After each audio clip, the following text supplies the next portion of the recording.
Security. Your pigs need to be protected from thief. But that's your business. Without them, well, your pigs don't like to be disturbed. And that's one of the areas. I'm going to give you some calculations. I'm going to shock you.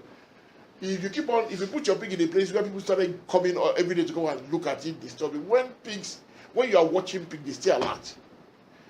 Because they are used in the wild, when people watch them like that, it's always lion. That's why the video, you know what the video during the break time, they are used to attack. Anytime somebody look at them, you want to go to that video, you understand? So when you get people, when you always go to when you have always allow, apart from the staff and yourself, if you allow the public to keep on going to your farm all the time, you are stressing your pig. And when you're under stress, what their body did is that instead of allowing their food to grow, for them to grow with their food, it will pump a lot of blood into their legs so they can run. And their heart will be pumping very hard so that they can run. They call it fight or flight one. But when you do that, let me give you, thank God there's no war in Ghana. That's why we could do the trade like that. If there's a war in Ghana, and people cannot go out, and they are shooting, in Syria, if you look at the children in Syria, they will never grow big, even if they're eating all the food, because the fact that their mindset is that anything can happen, they need to be able to run.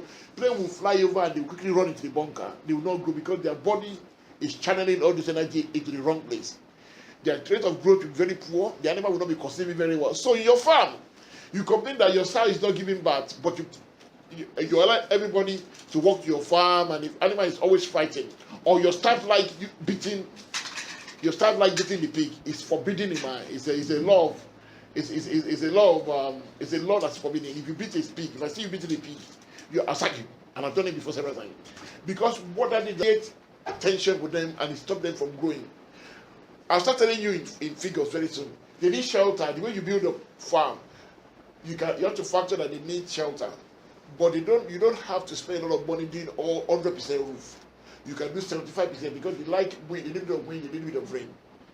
It's not that, when you build that as if pigs are cats that need to be protected from the element. Yeah, they need to be able to move away. But if you have pigs, in the morning, you see that they move outside. If you have a pig, they move outside the sun because they like to soak in sun in the morning. And in the afternoon, as the sun gets hotter, they move away. But some of us, when we build, we don't even give them the opportunity to take advantage of the sun, which is additional vitamin D. So bear that in mind. I'll give you some costing later. Space. Pigs are the only animal that where they poo, where they sleep, and where they eat, they still different place in their mind. So if you have a pig farm like this, a pen, and you have an animal there, if I want the animal to be pooing, if there's a gutter there, and I want the animal to be pooing there, there's a way I can train the pig from the first day that they'll be pooing only over there, so that all the rest of the place is clean. So I can put the feed here, they can poo here, and they can sleep there. And the easiest way to do that is that when I bring them to the house, I will take the poo and put it where I want them to be pooing. I'll take their poo and put it where I want them to be pooing. And I'll take their food here. When pigs want to go to the toilet, they smell around and smell where there's a lot of odor. And 90% out of the time, that's where they will poo. So knowing that, you will see that in the video, knowing that in your mind, they don't just poo anywhere because they're social animal. When they want to sleep, they sleep together. So you cannot afford to poo where they all sleep every day. So if you know that in your mind, you know that if you can manage. When I introduced you to my farm, my staff were a long time about it. But when they discovered it make their work easier because the poo is in a place, I was able to take the idea on. Pig one of the reasons why you clean is that pig doesn't like too much smell. Contrary to many believe, pig is not a dirty animal. They don't like. If they have the choice, they will not tolerate that. So it's very important for you to know that they don't like stench because their nose is very close to the ground as well. If there's too much odor, they will have problems because they will inhale it and they will have problems. And finally, when you transport your pig doesn't like to move a lot. If they're running away from danger, it's another thing. But if you move them a lot, you should not feed your pig 4 hours before you move them. If you do, they will vomit. They'll be sick in the transport. And if you're going to sell a pig, imagine it has poo and vomited and it's dirty. It will devalue when you take it to the market. So it's very important that don't feed your pig 4 hours before they move. When you are loading them, you load them gently. And the transporter should not drive recklessly. Now, these are some of the challenges you face as a pig farmer. By the way, is it clear what your pig need? Is it clear? What the pig need? Please bear this in mind because they are very crucial. If you don't know them, you can give the slide out now. You can give the slide out.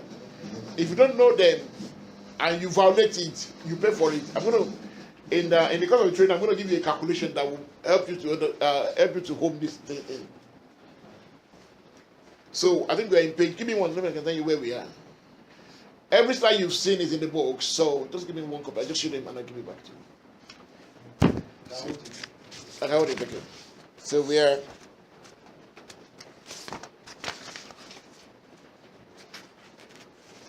We're just finishing page 4. We're going to page 5 now. I know. We're in page 5 now. Challenges to the production. Now, as a farmer in Ghana or Nigeria or Cameroon or Togo, the number one thing that is very common in our industry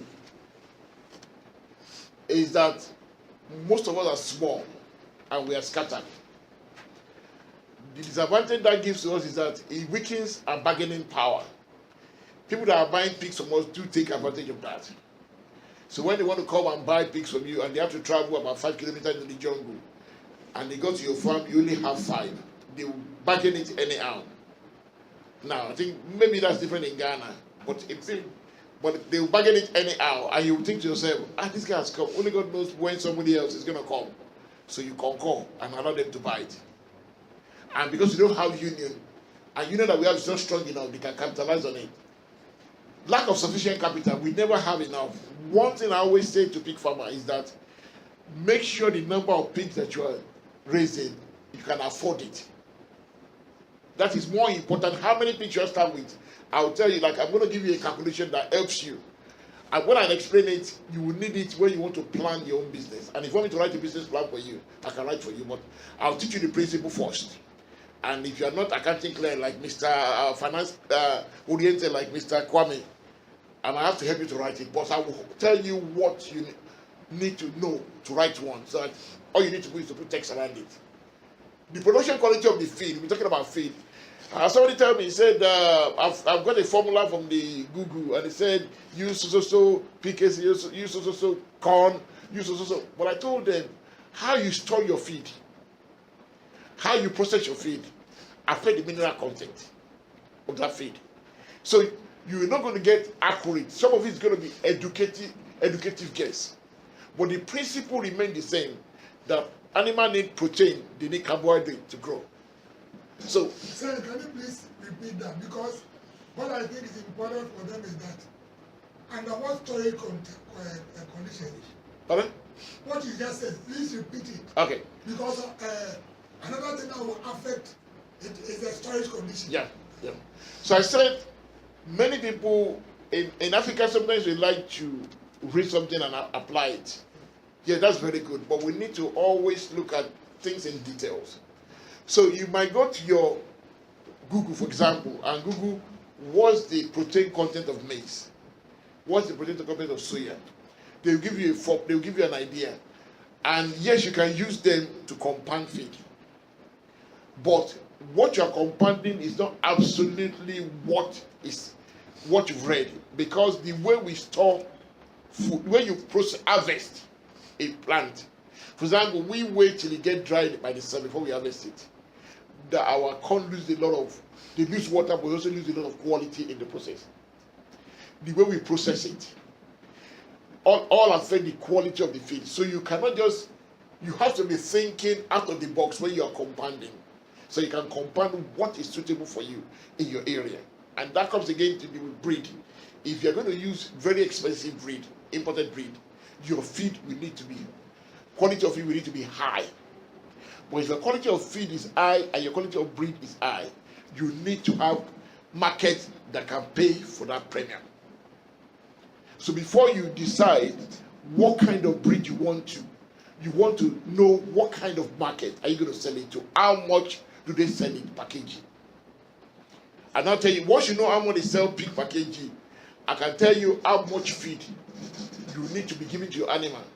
Then from that will tell you what kind of animal you're going to need to produce. So that's very important. The feed quality is very poor in this area. So again, the price is very volatile. While the price of our feed of maize grows up and down, our pig price is fixed. So before I told you that you can raise pig from January to July in Nigeria, be dancing. But you're not careful. If you raise July to December, you struggle. Nothing has changed. Your pig is still producing, but the cost of feed has gone up. But the cost of pig has remained static. So you need to, that's one of our challenges we have. So most of the time we are price taker. It's whatever price they give us that we take. The market that determines what price we take. There's high transportation cost. And I noticed that in Ghana, so you are not exempt. I thought Ghana you're exempted in them. I think you guys are exempted in electricity, but the transportation cost, I think you're very expensive.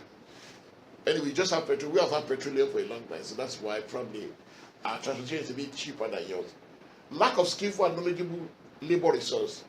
You know, one thing that challenges me, you know, if you set up a farm and you have up to 50 pigs, you will have spent equivalent of $2,000 to $4,000.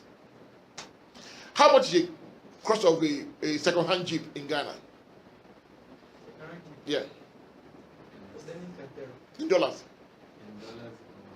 Somewhere almost 6,000. 6,000. Yeah. Okay. So you have a farm. If you have a farm that has more than 100 pigs, and you've built a house for it, and you've been feeding it, you will have spent $2 to $4,000. Now your Jeep. If you want to get a driver for your Jeep, you will not just go out and look for anybody that has testicle and penis. That's a male. And said, do you know how to drive Jeep? And give him your car key. But when it comes to a pig farm that we spend $2 to $4 million, $2 to $4,000 on, when it comes to employing staff, we just look for, do you know anybody there that can do for a pig farm? These days, I always say no, I don't know, because you get into the farm and they misperform. What I'm saying is that we need to be careful when we are selecting labor. For some, when we secure them, we need to train them. We need to do some vetting to make sure that they are reliable, or else all the money and expertise we spend on it will be useless. So it's very important when you are employed, when you are thinking about your farm, start thinking, am I going to be available? If I'm not going to be available, who's going to be representing me? Send them to this kind of training. That is not the staff. The key person, like all of you guys in diaspora, is good. That's why they send you guys to training, because they know that there's a technical skill involved, there's a knowledge skill involved, and the more you know about it, the easier for you. So there's poor institutional support. Most of our researchers are not taken on board. They are not doing their research.